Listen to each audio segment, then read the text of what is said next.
최성호의 사람 사는 건축. 서울 부자동네 성북동과 별서 성낙원. 성북동 별서는 오랫동안 구설수에 올랐던 문화재다. 구설수의 핵심은 문화재적 가치가 있는가라는 것이다. 그러나 본인은 명승으로서의 문화재적 가치는 이미 충분하고 그것을 넘어 과거 성북동이 지금과 같은 부자들의 저택이 가득 찬 동네가 아닌 아름다운 경관을 가지고 있었던 곳이었다는 것을 알려주는 유일한 곳이라는 점 때문에 성북동 별서에 주목해왔다. 그런 관점에서 성북동 별서에 대해 얘기해본다. 서울 성북구 성북동에는 성북동 별서가 있다. 성북동은 예전에는 북저동으로 불리던 곳으로 조선 초 정종 2년에 선잠단이 세워졌고 영조 41년 어영청에 북둔이 설치됐던 곳이다. 이곳 경치에 대해 신증동 구겨지 승남에 다음과 같이 설명하고 있다. 북저동은 해화문 박북쪽에 있는데 동네 가운데 복숭아 나무를 심어서 봄철에 복사꽃이 한창 피면 도성 사람들이 다투어 나가서 놀며 구경한다. 민간에서는 도화동이라 부르며 늦은 봄철마다 노는 사람들과 거마가 가득 찬다. 그만큼 성북동 계곡은 경치가 좋아 사람이 많이 찾던 곳이다. 앞서 언급한 대로 봄에는 복숭아꽃으로 유명했다. 이곳 경치에 대해 번암 채제공도 기록을 남겼다. 도성의 인사 중에 높은 관료로부터 여왕의 백성까지 뒤질세라 유람하러 오니 말과 수레소리가 진동하고 노랫소리가 번갈아 일어나 퉁소와 생황소리와 뒤섞였다. 내가 지금에야 비로소 여기를 찾아와 배회하고 탄상하며 마치 볼 수 없는 것을 보게 된 듯이 행동하였으니 어찌 그리도 늦었단 말인가. 이처럼 아름다운 곳이었기에 이곳에 현대의 별장인 별서가 많았다. 비슷한 시기 기록에 나오는 별서를 살펴보면 오행목이 쓴 총세록에 황윤명 외에도 민영환의 별업이 있었다고 하고 고종 때 내각 총리 대신이었던 윤용선도 성북동에 살았다는 기록이 있다. 그리고 지금도 서울시 민속문화재로 지정된 이종석 별장이 있다. 성북동 별서는 예전 성낙원으로 불렸다. 성북동 별서는 우여곡절을 겪었다. 성북동 별서는 1992년 성낙원이란 이름으로 사적 제373호로 지정됐다가 사적으로 가치가 낮다는 이유로 해제되고 2008년 명승 제35호로 다시 지정됐다. 이후에도 별서를 만들었다는 심상응의 존재 여부와 훼손 문제 등으로 구설수에 올랐다. 고증 과정에서 심상응이 성북동 별서를 지었다는 것이 역사적 근거가 없다고 판명되면서 2020년 9월 성낙원이란 명칭으로의 문화재 등록이 해지되고 서울 성북동 별서라는 명칭으로 명승 제118호로 재지정했다. 성북동 별서 주인에 대해 문헌상 확실하게 밝혀진 사람은 황윤명이다. 황윤명은 환관으로 명례궁 대차지를 역임한 인물이다. 황윤명은 황수연으로도 불리는데 수연이란 이름은 고종이 하사했다. 황수연은 오세창의 근역서화 증에도 나올 정도로 시서화에 능했다. 황수연이 성북동 별서를 소유했다는 자료는 황수연 문집인 춘파유고와 총세록, 명성황후가 내린 일편단충에 대한 김규복 발문 등에 있다. 일편단충 발문에는 갑신정변 당시 해화문으로 나가 성북동 황윤명 집으로 향했다 라는 내용이 있어 갑신정변이 있었던 1884년 이전부터 황윤명의 집이 성북동에 있다는 것이 드러나 있다. 또한 성북동 별서 영벽지 바위에는 황윤명의 춘파유고에 나온 인수위소지라는 시가 새겨져 있다. 해생은 황윤명의 호다. 손자인 문학이 썼다고 하니 계묘년인 1903년에 새긴 것이다. 이 각자 때문에 연못 이름이 영벽지가 됐다. 이런 자료로 황윤명이 이곳 별서에서 거주했다는 것이 확인된다. 그리고 매일신보에 황춘파 씨의 일생이란 기사가 실렸는데 그 기사에서도 성북동 산정에 기거했다고 나온다. 그러므로 성북동 별서의 문헌상 기록은 황윤명으로부터 시작한다. 성북동 별서가 황윤명 이전 언제 조성됐는지는 불분명하다. 그러나 영벽지 옆바위에 새겨진 장빈가란 글에 있는 완당이란 글로 볼 때 추사 김정희도 다녀갔을 것이다.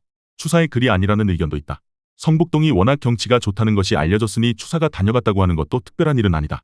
장빈가는 고드름이 달린 집이란 뜻이라고 하니 추사가 이곳에 왔을 때는 이미 집이 있었다는 뜻이고 황윤명이 성북동 별서에 들어오기 전부터 별서가 있었을 것이다.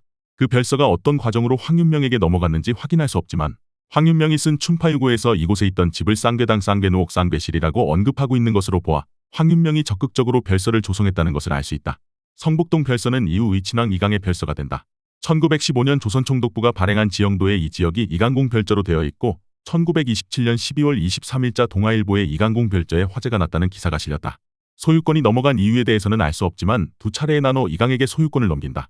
토지대장을 보면 성북동 5번지는 1913년 이재환에게 소유권이 넘어갔다가 1915년에 이강에게 넘어가고 큰 필지인 12번지는 황윤명 사망 1년 후에 넘겼다.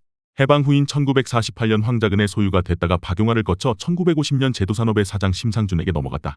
이곳이 이강공 별저였다는 것은 이강의 딸인 이혜경의 저서인 대한제국 마지막 황실에도 나온다. 책에서 이혜경은 1930년 자기가 성북동 별저에서 태어났고 이곳에서 생모를 만나기도 했고 봄에 의친왕비와 같이 와서 나무를 캐기도 했다고 했다. 해방 후 성북동 별서는 두 번의 큰 변화가 있었다. 첫 번째는 이곳을 유원지로 개발하려 했던 것이고 두 번째는 대지를 분할해서 고급 주택가로 조성한 것이다. 유원지 개발은 성북동 별서를 매입한 심상준 씨가 1961년 추진했다. 동아일보 기사에 의하면 개인 땅 3만 평에 더해 주변 부지 7만 평을 확보해서 유엔군 휴가장병을 위한 위락시설을 만들려 했다. 그러나 이 계획은 무산됐다. 성낙원이란 이름이 등장하는 것도 이때부터다. 기사에 의하면 당시 일부 공사를 추진하면서 송석정과 송석정 앞 연못을 당시에 만들었다. 이때 자동차가 진입할 수 있게 도로를 만들면서 물이 흐르는 계곡과 영벽정합도 일부 변형됐을 것이다. 성북동 별서가 가장 많은 변한 것이 이때가 아닐까 한다. 이 때문에 원형 훼손이 심하다는 이유로 명승으로 지정되는 것에 반대가 많았다. 두 번째 변화는 1970년 초에 있었다. 이를 확인할 수 있는 기사가 몇 있다. 첫 번째 기사는 1975년 7월 31일자 동아일보 기사로 세상이 이래서야 무절제와 향락이란 제목으로 성낙원이라고 불리는 대저택촌 입구엔 돌로 지은 웅장한 경비실이 있고 수의들이 외부 인사의 출입을 통제한다라는 내용이 있다. 1981년 11월 14일자 경향신문 기사에는 우리 동네 성북동 일대란 제목으로 성낙원 마을에 34가구가 사는데 재계 거물과 전 현직 장차관 및 국회의원이 살고 있다는 내용이 있다. 1961년 유원지로 만들려고 했다는 기사에서 개인 땅이 3만 평이라 했다. 이것을 보면 1961년 유원지로 만드는 것이 무산되자 개인 땅을 분할해서 1967년 외인주택을 짓는다고 허가를 받은 후 최고급 주택단지로 만든 것으로 보인다. 당시 성낙원 주인인 심씨 땅은 현재 성북동 별서에서 북악 스카이웨이까지였다. 이처럼 성북동 별서 영역은 1961년 이후에 2만 평 이상이 다른 사람에게 넘어가면서 많이 축소됐다. 성북동 별서 경관에 가장 큰 영향을 미친 것은 송석정의 신축이다. 동아일보 기사에 의하면 송석정 앞에 큰 연못은 송석정을 지으면서 조성했다. 하지만 영벽지 쪽에 쌓인 석축을 보면 이전에도 연지가 있었을 것이다. 이후 1997년 복원계획으로 이전에 있었던 기역자 한옥과 3층 조적 건물을 헐고 현재 장빈가로 불리는 한옥을 지었다. 1998년에는 언덕 위에 다정을 세우고 주변에 한옥 건물과 한옥 담장을 둘렀다. 이런 변화 중에서도 그나마 다행인 것은 별서에 물을 공급하는 위쪽 연못은 건드리지 않았다는 것이다. 그 덕분에 아직 성북동 별서 경관을 유지할 수 있는 정도의 물은 공급되고 있다. 입으로 이어집니다. 더 칼럼니스트